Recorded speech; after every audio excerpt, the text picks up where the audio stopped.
આપનું નામ સાહેબ? મહેશભાઈ લિંબાસિયા. ધોરણ 10 નું જે રિઝલ્ટ અત્યારે આવ્યું છે તેના વિશે શું કહીશું? શ્રી કેશવ શૈક્ષણિક સંકુલ જૂના વિપાળિયા. અમારી સ્કૂલનું રિઝલ્ટ 100% આવ્યું છે ધોરણ 10 નું. એમાં શિક્ષકોએ ખાસ બહુ મહેનત કરી અને સફળ પરિણામ લાવ્યા.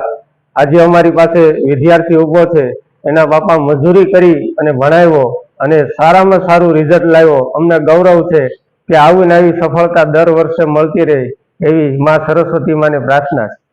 આ સ્કૂલની અંદર વાત કરીએ તો તમે જે 10મા ધોરણની તૈયારી કરતા હતા સાહેબ, તેના માટે કેટલો ટાઈમ લેતા હતા વિદ્યાર્થીઓને? અમારે ધોરણ કેજી થી લઈ અને 12 ધોરણ સુધી અમારે એક સ્કૂલની અંદર સરસ પ્લાનિંગ કરવામાં આવે છે કે બાળકોને 24 કલાકનું ટાઈમ ટેબલ આપવામાં આવે છે. ટાઈમ ટેબલ ફોલોઅપ કરે છે એટલે બધા વિદ્યાર્થીનું રિઝલ્ટ ટોપ આવે છે.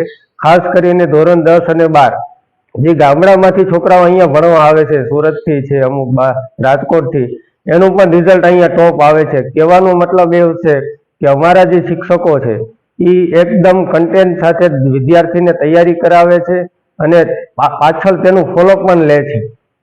ધોરણ 12 ની હમણાં રિઝલ્ટ આવ્યું છે, તેના વિશે શું કહેશો આપની સ્કૂલ? ધોરણ 12 ની અંદર પણ સારામાં સારું રિઝલ્ટ આવ્યું અને સારી સફળતા મળી. એના પાછળ અમારા શિક્ષકોનો ખૂબ સારો સાથ છે અને અનુભવ છે.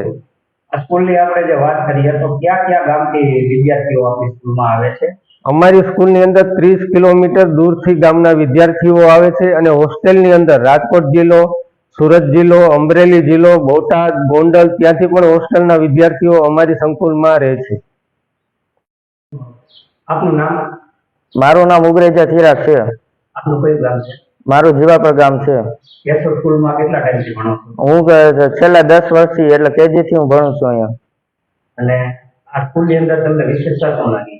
અમારા સ્કૂલમાં અંદર ખૂબ જ શિક્ષકો વધારે મહેનત કરાવે છે અને શિક્ષકો ખૂબ જ અનુભવ ધરાવતા છે. ધોરણ 10 ની વાત કરીએ, તમારું પરિણામ સારું અત્યારે આવ્યું છે, તેના વિશે શું કહીશું? અમારા શિક્ષકો ખૂબ જ મહેનત કરેલી એટલે અમારું પરિણામ ખૂબ જ ઊંચું આવ્યું. તમે આ જે પરીક્ષામાં તૈયારી કરતા હતા કેટલો ટાઈમ લાગતો?